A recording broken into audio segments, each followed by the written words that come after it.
Bienvenue, je suis Perrine Corvézier, la fondatrice d'Azimut. Azimut, c'est le guide des parents pour une orientation scolaire et professionnelle sur mesure avec votre enfant. Nous nous appuyons sur près de 100 spécialistes de l'orientation pour vous informer et vous conseiller. Pour découvrir l'ensemble des ressources Azimut, rendez-vous sur azimut-orientation.com. Vous pourrez notamment vous inscrire à notre newsletter. Je laisse place maintenant au contenu de cet épisode. Bonne écoute. Bonjour à tous, je vous propose la checklist à préparer avant de se rendre à un salon d'orientation. Les salons d'orientation constituent des rendez-vous incontournables pour les lycéens et leurs familles. Les universités, les lycées, les IUT, les écoles spécialisées ou encore les organismes de formation en apprentissage s'y réunissent pour présenter leurs filières et répondre aux questions des élèves. C'est une formidable occasion de découvrir les voies d'études, parfois méconnues, et d'échanger directement avec des enseignants et des étudiants. Mais pour profiter pleinement de la visite, il est indispensable de s'y rendre bien préparé. Alors voici la checklist essentielle selon moi pour aborder un salon d'orientation avec efficacité et sérénité. Premièrement, se renseigner en amont sur les établissements présents. Avant d'aller à un salon, il est utile de consulter la liste des exposants qui est disponible sur le site. Ça permet de repérer les établissements et les formations qui intéressent votre enfant et d'organiser un parcours ciblé dans les allées. Les salons regroupant plusieurs dizaines voire centaines de stands, il est facile de se disperser sans préparation. Deuxième élément, définir des objectifs clairs pour la visite. Un salon d'orientation ne s'aborde pas de la même manière selon la classe. En seconde, l'objectif peut être d'explorer la diversité des filières et de comprendre le vocabulaire de l'enseignement supérieur. En première, il s'agit plutôt de cibler les domaines, de comparer des voies et de vérifier la cohérence avec les spécialités choisies. Et en terminale, l'objectif c'est de poser des questions concrètes pour confirmer ou départager ses choix avant Parcoursup. Avoir cette feuille de route en tête vous aide à organiser et à orienter les discussions. Troisième élément, préparer une liste de questions à poser. Les salons d'orientation permettent d'obtenir des informations de première main. Avant la visite, je conseille de préparer un carnet de questions, avec par exemple, quels sont les prérequis pour intégrer cette formation? Quelle est la différence entre votre formation et une autre formation? Y a-t-il des stages obligatoires, des projets concrets, des partenariats à l'étranger? Quels sont les débouchés professionnels? Quelles sont les poursuites d'études possibles?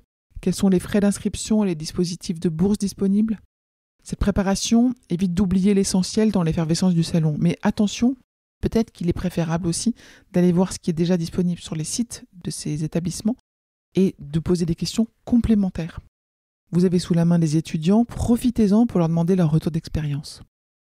Quatrième élément, organiser la logistique. Un salon, ça attire beaucoup de visiteurs. Pour en tirer profit, il vaut mieux prévoir du temps, au moins une demi-journée, identifier les conférences ou les tables rondes qui vous intéressent, repérer les horaires d'affluence pour optimiser la visite et emporter de quoi noter et stocker les documents.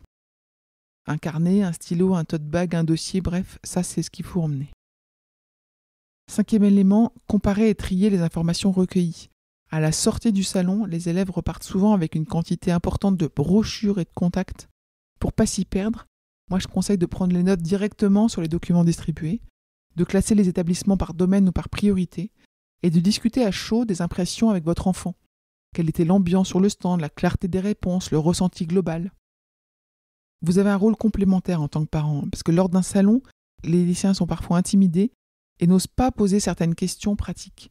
Les parents peuvent alors intervenir utilement en abordant les points tels que le logement étudiant, le coût des études, les dispositifs d'accompagnement pédagogique, ou encore l'insertion professionnelle après la formation. Cette complémentarité enrichit la visite et permet de récolter des informations plus complètes. En résumé, un salon d'orientation, c'est une occasion précieuse pour avancer dans la réflexion post-bac, mais pour qu'il soit réellement efficace, il ne doit pas être vécu comme une simple promenade entre les stands. Je vous conseille de préparer en amont son parcours et ses questions, de cibler les établissements et les conférences clés, de prendre des notes et de les comparer après coup. C'est ça qui sera la clé de votre réussite. Ainsi, votre enfant pourra repartir non seulement avec des brochures, mais surtout avec une vision plus claire de ses futures études. Je vous retiens quelques instants. Vous écoutez peut-être sur Apple, ou sur Spotify, ou sur Deezer, ou sur une autre application de podcast.